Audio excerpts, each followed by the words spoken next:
Hello friends, welcome to episode 78 of the Luke Winstall Show. This is the first episode of 2021 and I want to start it off with a great guest.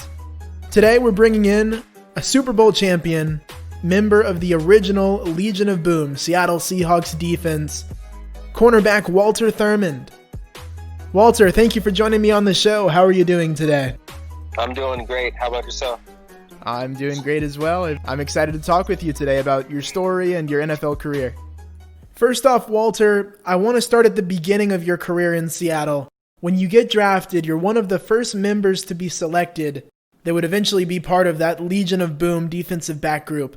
What was the environment like? What were your feelings at the beginning coming into Seattle?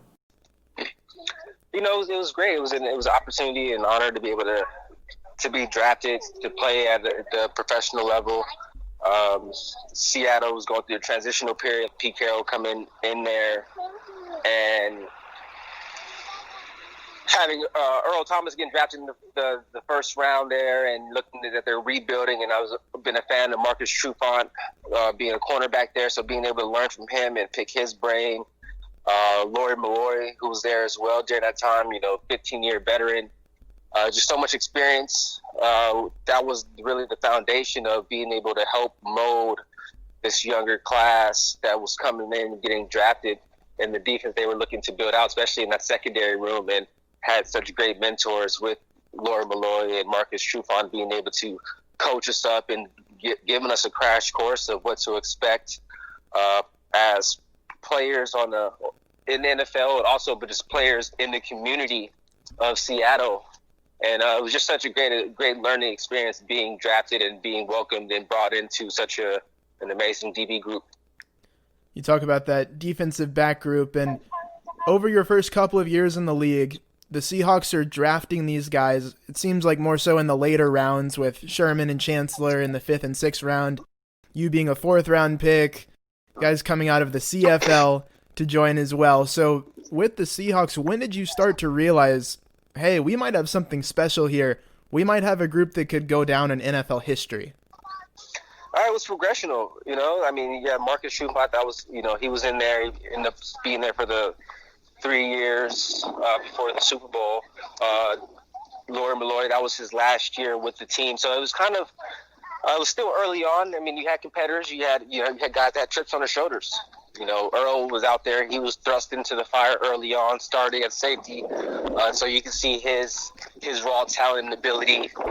Cam was being utilized on special teams. I was the third corner up, so I would come in situational either at nickel or in the event of injury for Marcus Trufant or Kelly Jennings and being thrusted in there. So you're able to see the three of us that, these guys that had potential and ability to play at this level and being able to contribute, and then that next year comes around and more guys.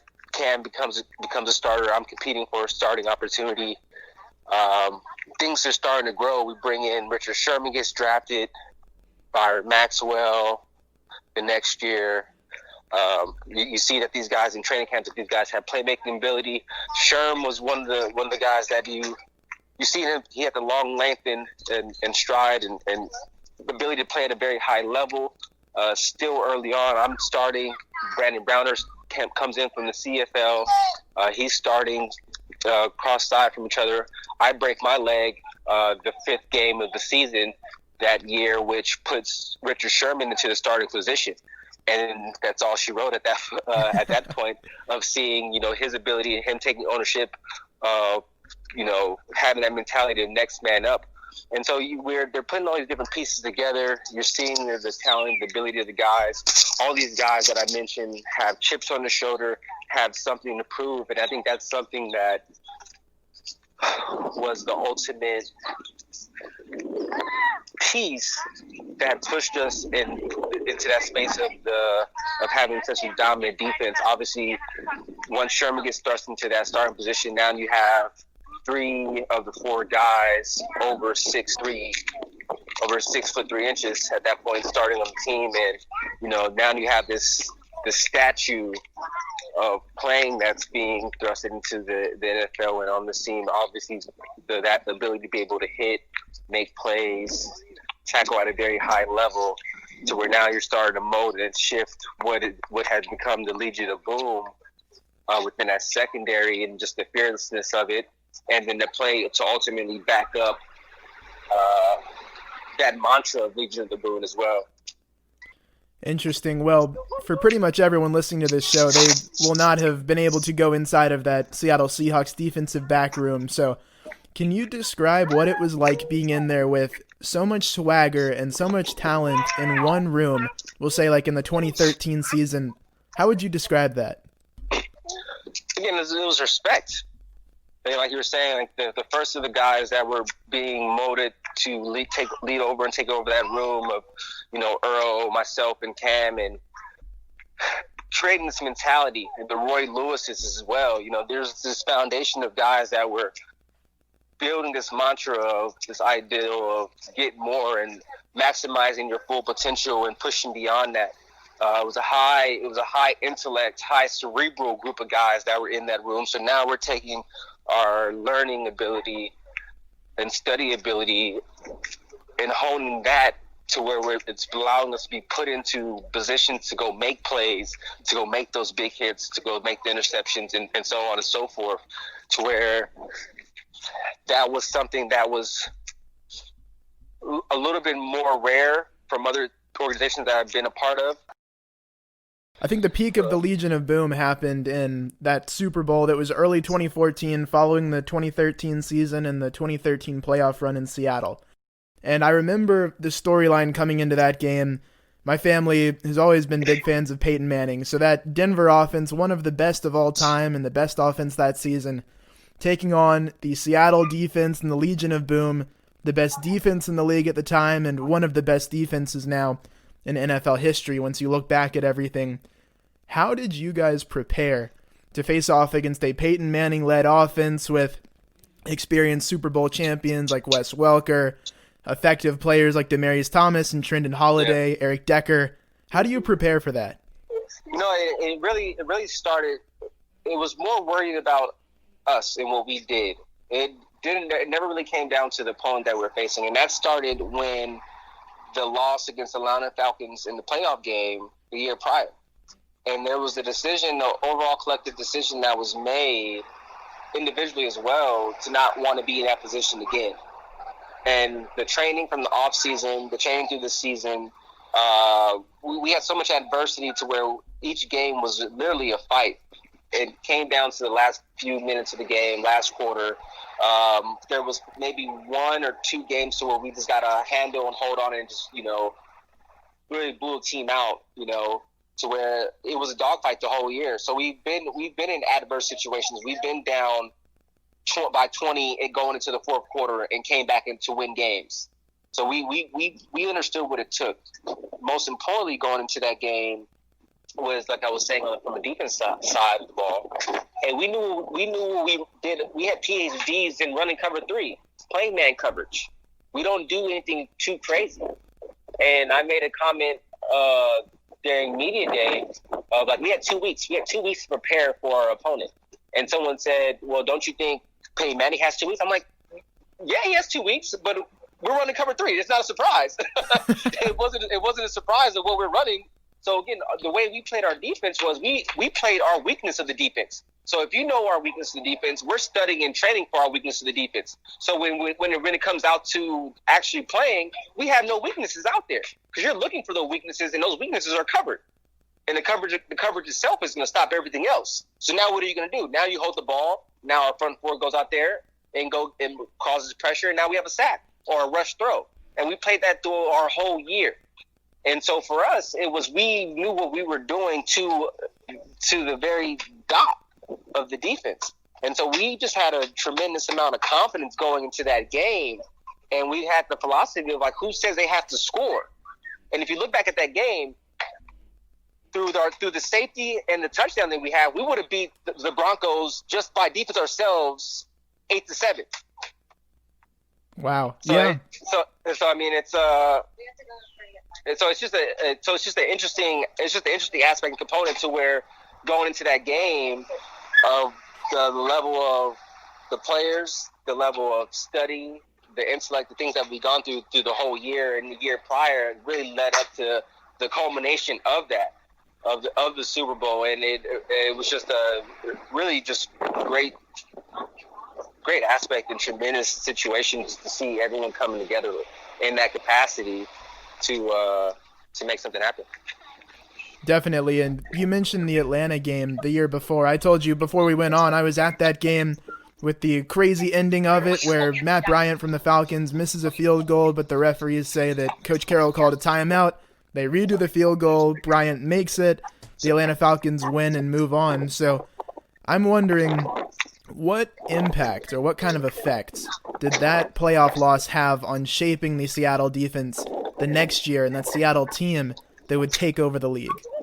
Oh, I mean, it has everything to do with shaping the mentality of the whole team. Like I was saying, the team didn't want to feel like that anymore. They didn't want to have to be so close and understand that we had the players, the personnel to be able to get there and to be able to go beyond and to play for the most prestigious prize in all team sports. And we didn't want to let that situation come down to chance. And we understood that it's going to come down to everyone doing their job, everyone being accountable, everyone doing the things that's not necessarily seen. And by what I mean is taking, going home, doing the extra film study, doing the extra work outside of the practice space, just really pushing yourself to those different limits to going beyond that. And I think that was the biggest thing from that loss, to where it put things in perspective for us. And ultimately, people didn't want to feel that way anymore. Interesting. Well, that 2013 defense we've been talking about is one of the best of all time. So I want to get your opinion, because I know you'll be biased having played on that defense and being friends with those guys, but no one knows it better than you. So where do you think it ranks all time? Is it top 5, top 10, top 3? Where do you see it? It's interesting because we're playing a different era in league now, to where that pass happy league. So to see the numbers that we're able to put up, from a passing standpoint, turnovers, third down, stopping the run, it's just very unique. And then obviously how many different Pro Bowls and first team All Pro guys that we had on the team during that time, and it's arguably, you can say top 5, you can say top 3. You can be in discussions of, some of, even that 1 or 2 discussion based off of the statistical aspect of what some of the numbers would suggest during that. So it's one of those things that's great for debate and to be able to talk about. But like I said, I don't want to be unbiased. I want to be more of a factual and practical type of individual. But I mean, it was a great team, and I mean, ultimately that team will have a few Hall of Famers, and some guys that maybe could be in the Hall of Fame. It may have to take some time. Like Cam, he got cut short, but I think what he did during his time of playing, and what the Hall of Fame, at least for what the Hall of Fame means to me, is individuals that impacted the game of football. And for sure, Cam was one of those guys that impacted and changed the game of football. Definitely, and that actually leads into something that I was hoping to ask you. How do you think that 2013 and the Legion of Boom, Seattle-type defense changed the game of football going forward to where it's made a lasting mark that is just going to last for decades or last for a while now? I mean, it's in the group of guys that were able to do it all. Everyone was multifaceted and multidimensional. Some guys weren't just cover guys, or the safety wasn't just a big hitter safety. Like our biggest hitter safety, can cover, and it can cover very well. Some of the smaller guys from a physical standpoint that don't look that big were some of the toughest guys that guys would ever play against. Technicians dedicated to the craft, dedicated to wanting to be great. And coming in my rookie year with Earl Thomas, and him coming in and his mindset was, hey, I want to be a Hall of Famer. That was his mindset.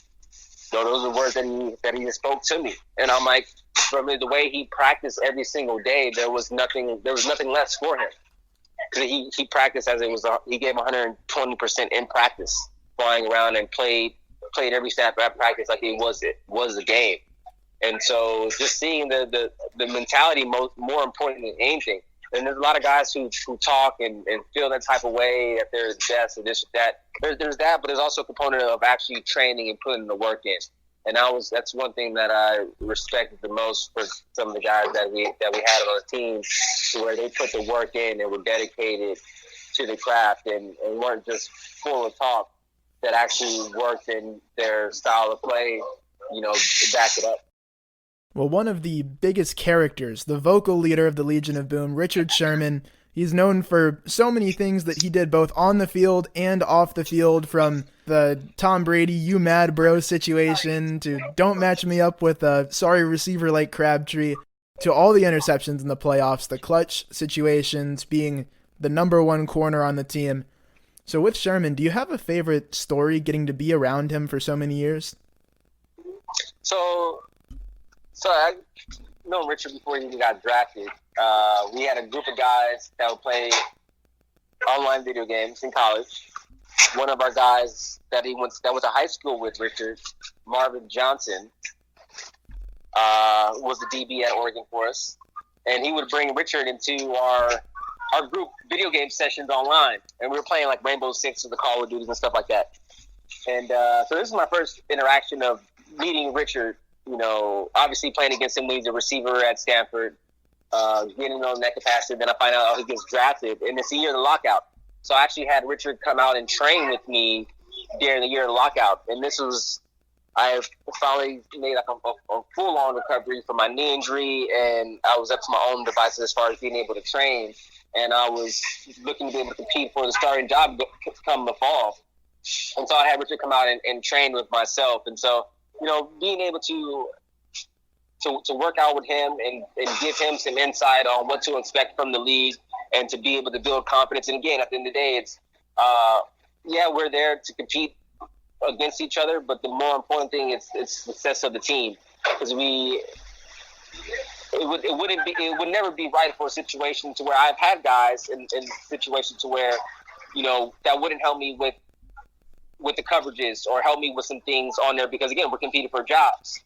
And at the end of the day is if that person was to go down or get hurt or whatever the case may be, then I would get out there and I wouldn't know what I was doing. That puts the whole team in jeopardy. And so it was, understanding that, and again, coming from a background of wanting to win championships and have been able to win championships, understanding the importance of the culture and maturation process of the younger development of players, to where bringing Sherman to that particular type of situation was, again, hey, we're going to compete. If best man wins. I only ask for an opportunity to be able to compete for my playing time. I don't want a situation to where anything is handed to me.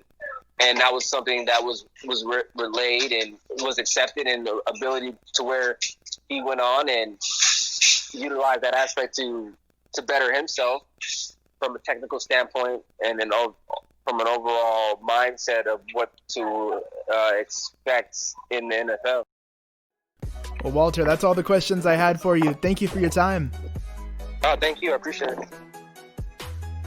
Thank you for tuning in to this episode of The Luke Winstall Show. Please be sure to follow the podcast on social media at LWS_clips for clips of the show, highlights, news, updates, and more. I'm Luke Winstall, and we'll see you back next week with another edition of the show.